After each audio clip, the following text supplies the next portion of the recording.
আসসালামু আলাইকুম, শুভেচ্ছা মিস্টার আজিজ 365 ব্লগে আপনাদের স্বাগতম। দর্শক, আমাকে অনেকেই বলেছেন যে এস্তোনিয়া সম্বন্ধে কিছু ইনফরমেশন দেওয়ার জন্য। সো আজকে এস্তোনিয়া সম্বন্ধে 2025 সালে এস্তোনিয়া সম্বন্ধে যে আপডেট আসছে সে সম্বন্ধে আমি আজকে আপনাদেরকে বলবো।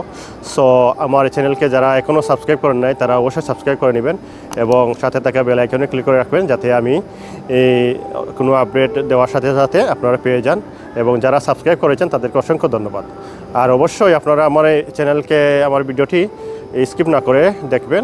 যদি স্কিপ করে যান তাহলে অনেক ক্ষেত্রে অজানা হয়ে যাবে, অনেক তথ্য আপনার জানা থাকবে না। সো আর দেরি না করি আমি আমার মূল বিষয়ে চলে যাচ্ছি। আসলে এস্তোনিয়া সম্বন্ধে বলতে গেলে এস্তোনিয়া ইউরোপের একটা নতুন দেশ, অনেকেরও অপরিচিত দেশ। সো এস্তোনিয়ার ভিসার রেশিওর ক্ষেত্রে এস্তোনিয়ার যদি আপনি পারমিটের জন্য অ্যাপ্লাই করেন তাহলে 98% ভিসা হওয়ার সম্ভাবনা থাকে। 100 জনের যদি আপনারা পারমিটের জন্য অ্যাপ্লাই করেন তাহলে এই 98 জনের ভিসা হয়ে থাকে। আর এস্তোনিয়ার ভিসা রেশিওটা অনেক ভালো। আর এস্তোনিয়া ভিসা রিজেক্টের সম্ভাবনা অনেকই কম। মানে এস্তোনিয়ার ভিসা আপনার পারমিট যদি সঠিক মতো জমা দিয়ে দেন তাহলে ওটা এস্তোনিয়ার ভিসা রিজেক্ট হয় না। আর এস্তোনিয়া হচ্ছে বাল্টিক সাগরের পাশে একটি ছোট্ট একটা দেশ, আমাদের বাংলাদেশ থেকে অনেক ছোটো। বাংলাদেশে প্রায় আপনার 20 কোটি প্লাস মানুষ বসবাস করে, কিন্তু এস্তোনিয়াতে অনেক অল্প, 14 থেকে 15 লাখ মানুষ বসবাস করে। আর এস্তোনিয়ার ওয়ার্ক পারমিটের ক্ষেত্রে হচ্ছে আপনি যদি এস্তোনিয়ার ওয়েবসাইটে আপনি নিজে নিজে অ্যাপ্লাই করেন, একটু ঘাটাঘাটি করেন, তাহলে খুব অল্প টাকায় আপনি পারমিট পেয়ে যাবেন।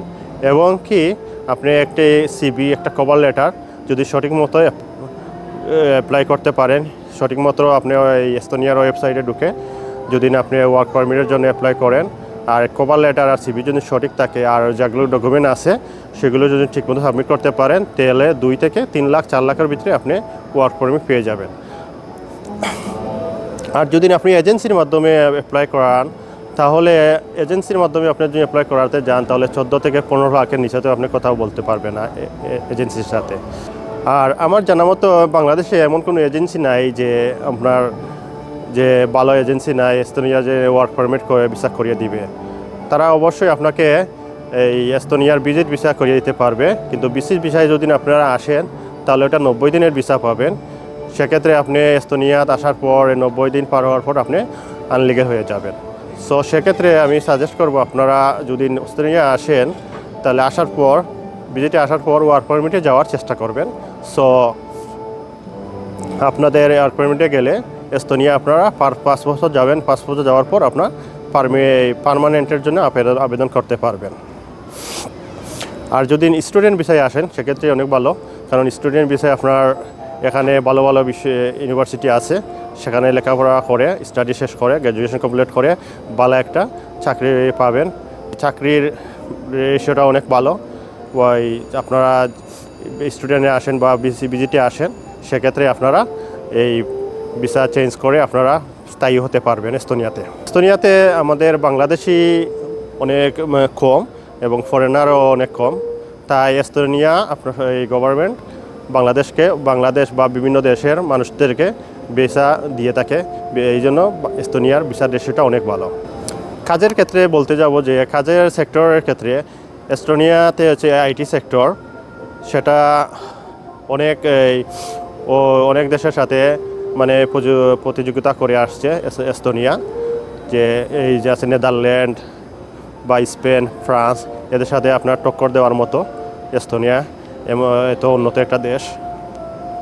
সেক্ষেত্রে এই আইটি সেক্টরে বা আপনারা রেস্টুরেন্ট বা আপনারা ট্যুরিজম এসবে আপনারা কাজ করতে পারবেন। এখানে কাজের চাহিদা অনেক বেশি। আরেকটা বিষয় বলবো, এস্তোনিয়াতে যদি আপনারা আসেন, যদি আপনারা যোগ্যতা না থাকেও তাহলেও আপনারা 900 থেকে 1000 ইউরো, বাংলাদেশের 1 লাখ 1,20,000 1.5 লাখের মতো আয় করতে পারবেন। আর যদি আপনাদের স্কিল থাকে সেক্ষেত্রে আপনারা 14 থেকে 15 ইউরো, 14,000 থেকে 15,000 ইউরো পর্যন্ত আপনারা আয় করতে পারবেন এস্তোনিয়াতে। আর সেটেলের ক্ষেত্রে বলবো, এস্তোনিয়াতে আসার পর যদি পারমিটে আসেন তাহলে এস্তোনিয়াতে আপনারা 5 বছর পর পার্মানেন্টের জন্য আবেদন করতে পারবেন। আর পার্মানেন্টের জন্য আবেদন করতে পারবেন এবং আপনার ফ্যামিলি কে নিয়ে আসে এখানে সারা জীবন বসবাস করতে পারবেন। আর পাসপোর্টের ক্ষেত্রে বলতে গেলে আপনারা আরও পাসপোর্ট থাকতে পারে, মোট 10 বছর পর পাসপোর্টের জন্য অ্যাপ্লাই করতে পারবেন। কিন্তু পার্মানেন্ট কার্ড পাওয়া আর পাসপোর্ট পাওয়া একই। সো পার্মানেন্ট যদি আপনি পেয়ে যান, এই পার্মানেন্ট কার্ড দিয়ে আপনারা পাসপোর্ট পেতে পারবেন। পাসপোর্টের যে কাজ সেটা আপনার পার্মানেন্ট কার্ড দিয়ে করতে পারবেন।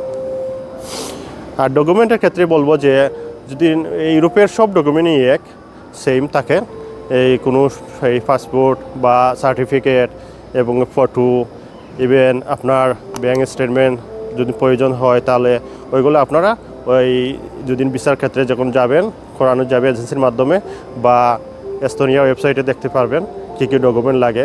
কিন্তু বাধ্যতামূলক আপনার এখান থেকে সিভি আর কভার লেটারটা সুন্দর করে আপনারা রেডি রাখবেন এস্তোনিয়ার ক্ষেত্রে। আর যদি আপনারা এস্তোনিয়ার যদি বাংলাদেশ থেকে অ্যাপ্লাই করেন, তো এইটা শর্ট টাইমের একটা ভিসা যদি জন্য অ্যাপ্লাই করেন তাহলে বাংলাদেশ থেকে আপনারা অ্যাপ্লাই করতে পারবেন। আর যদি লং টাইমের ভিসা করেন তাহলে আপনাকে ইন্ডিয়া যেতে হবে। ওয়ার্ক পারমিটের জন্য যদি আপনি ভিসা অ্যাপ্লাই করেন তাহলে আপনি এই 2 বছর 3 বছরের জন্য তাহলে আপনি ইন্ডিয়া যেতে হবে, ইন্ডিয়া এমবেসি মুভ করতে হবে, এস্তোনিয়া এমবেসি। আর যদি শর্ট টাইমের জন্য অ্যাপ্লাই করেন 3 মাস বা 1 বছরের জন্য, সেক্ষেত্রে আপনি বাংলাদেশের জার্মানি এমবেসিতে অ্যাপ্লাই করতে পারবেন। সো আমি আপনাদেরকে সাজেস্ট করব এস্তোনিয়া যদি ভালো একটা পারমিটের ব্যবস্থা করতে পারেন তাহলে এস্তোনিয়া আসেন, বা ভিজিটেও আসতে চাইলে আসেন। আসার পর এখানে পারমিট চেঞ্জ করে ভিজিটে আপনার ভিজিট ভিসা চেঞ্জ করে পারমিটে গিয়ে আপনি এখানে স্থায়ী হতে পারবেন। আর এখানে আপনার ইউরোপের অনেক দেশ থেকে এখানে এস্তোনিয়ার সুযোগ সুবিধা ভালো। আর এস্তোনিয়া যে যদি আপনি পর্তুগাল যে সুযোগ সুবিধা আছে এস্তোনিয়াতে সেম সুযোগ সুবিধা আছে, কিন্তু এস্তোনিয়া আপনার দেখেন এই কাজের সুবিধা। কিন্তু পর্তুগালে আপনি যদি একটা কাজের জন্য 100 জন আবেদন করে তাহলে সেখানে আপনি 10 জনের কাজ পায়। আর এস্তোনিয়াতে যদি আপনি 100 জনে আবেদন করে সেখানে আপনি 90 থেকে 98 জনই কাজের সুযোগ সুবিধা পায়। সেক্ষেত্রে আমি সাজেস্ট করব আপনারা এস্তোনিয়াতে আসেন। এস্তোনিয়াতে আসার পর আপনারা সুন্দর একটা ফিউচার লাইফ করেন এবং ফ্যামিলি নিয়ে বসবাস করার জন্য এটা ভালো একটা সুবিধা রয়েছে। তো ভিউয়ার্স, আমার ভিডিওর সাথে আমার সাথে থাকার জন্য আপনাদেরকে অসংখ্য ধন্যবাদ। আর আমার নেক্সট ভিডিওর পাওয়ার জন্য আমার চ্যানেলকে সাবস্ক্রাইব করে নেবেন এবং সাথে থেকে বেল আইকনে ক্লিক করে রাখবেন, যাতে আমি নতুন ভিডিও দেওয়ার সাথে সাথে আপনারা পেয়ে যান। সো আল্লাহ হাফিজ, নেক্সট ভিডিওতে দেখা হবে।